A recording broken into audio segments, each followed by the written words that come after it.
I can say, as the saying goes, we were not born yesterday. However, what's our vision? And that's really what I want everyone to start focusing on. We are a society, sometimes I joke when I get frustrated, that we always چی میگن؟ زنده کش و مرده پرست هستیم. Which in English means we kill the living and we worship the dead. We cannot always look back. Yes, it's good to follow history and learn from it, of course.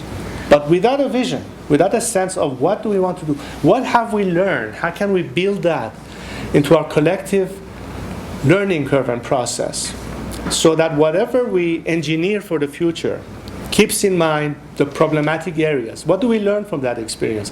How do we build in safeguards within the Constitution, within the structure of governance, all the watchdogs well beyond the structure of government that keeps society equipped with means to have recourse, whether it's in the justice system, free media, association, and what have you.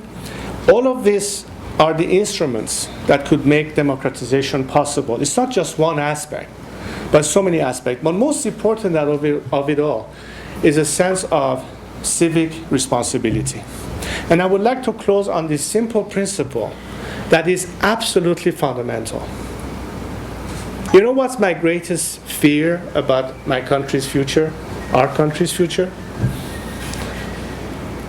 It's probably whether or not our country can remain intact if this status quo continues. There's been so much discrimination of various forms because people's ethnicities or religions that they could not possibly continue and accept to live in this same country we called Iran. We need to wake up and realize that unless we incentivize every single Iranian citizen, irrespective of their political ideology, religious belief, or ethnicity, to be absolutely equal citizens, men or women, young or old, Muslim or Jewish or Zoroastrian or atheist or straight or not straight, doesn't matter. Under the law, we have to bring in, not just on paper, not just because the Constitution says so, but in our heads and in our heart, that sense of commitment. So everyone's right is protected. Doesn't matter how much oil we have to sell in the future or how much gas reserves we have, we will still not achieve this dream of absolute freedom. But I believe that Iran is one of the few countries in that region that has the absolute potential to become that. Before the revolution, and if you look at the statistics and the way the country was going, most experts would tell you that we should have been by now, at the very least, a Taiwan or a South Korea, perhaps even a Japan, instead of become North Korea. But it's not just enough to have the proper economic program. I think one of the reasons Iran was faced with a political crisis in the late 70s is because there was a disparity between economic development and political liberalization. There were not enough instances or focus on humanities or teaching every aspect of how do we equip ourselves as a society that sooner or later, as a result of education and modernization, will have more demands. And if you don't allow them that kind of participation that is obvious, what do you think people are going to go? So what do we do now? And let me give you a last example which is very interesting to me. And as you can imagine, all these years I've had so many discussions with Iranians from all points of view. And what I find very interesting, and I want you to really think about this because I think this is something that we need to focus on if we want to expedite the process of democratization in our country. For years and years, I see among Iranians the debate over the form of the regime that Iran could have in the future, as opposed to its content first. A lot of people believe in a system where ultimately it could be a parliamentary monarchy. A lot of people believe, no, it ought to be a republican system, which is perfectly fine as far as I'm concerned. I have no problem with one or the other, as long as the content is correct. But you know what's intriguing? When I talk to a monarchist or a Republican who happen to have the same political viewpoint, if they had to have a political agenda as a political party platform, there are some who are perhaps liberal Democrats, as opposed to others that may be social Democrats.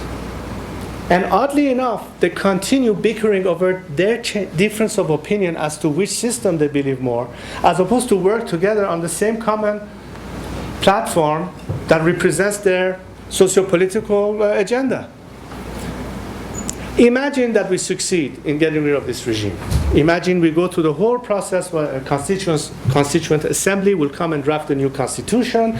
There will be debate over the content, the law, the form, and yes, at the end of the day, Iranian people will be able to vote in a national referendum and ultimately ratify the proposed constitution and define the final form that the regime will take, and then we will have ultimately the first election of our first democratic secular majlis, as well as the first government that is chosen.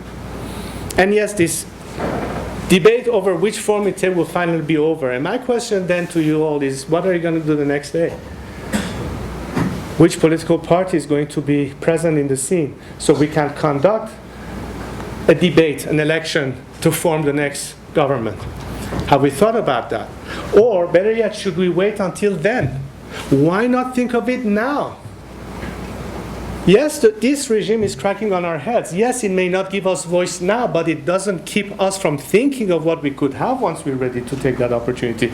We need to think of it now, not 10 years from now, or 5 years from now, or 20 years from now, whatever amount of time it may take. Now, why? Because the minute you can actually use your voice in a true, free atmosphere of free elections, you're given the opportunity but not the means. What's the point if you had the opportunity but still not have the means? So we need to equip ourselves as of now. And my challenge has been throughout these years not only to talk about the direction which the country could be taken and the methodology or the mechanism of a change, but to also make all of us think, once we have it, what are we going to do with it? Let's not fall back in the situation, حزب نداریم چیکار کنیم, or find the people who can talk about it. And yes, it's something that today can be easily communicated. I'm not saying that today you can go and assemble in Iran. Of course you can. You can even have a simple labor union, let alone a political party.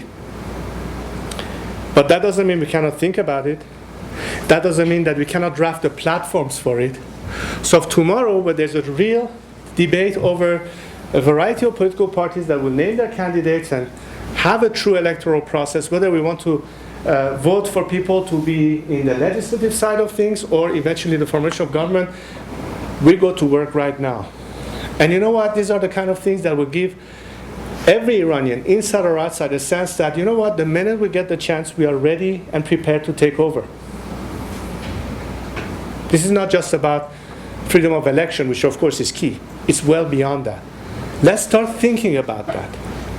Let's start thinking of every opportunity that we have to at least prepare ourselves. This is critical because you know what the question that I'm faced with a lot of times when I talk to leaders, heads of states, heads of governments, MPs and parliamentarians, they say, how do we know you're going to be able to manage the transition?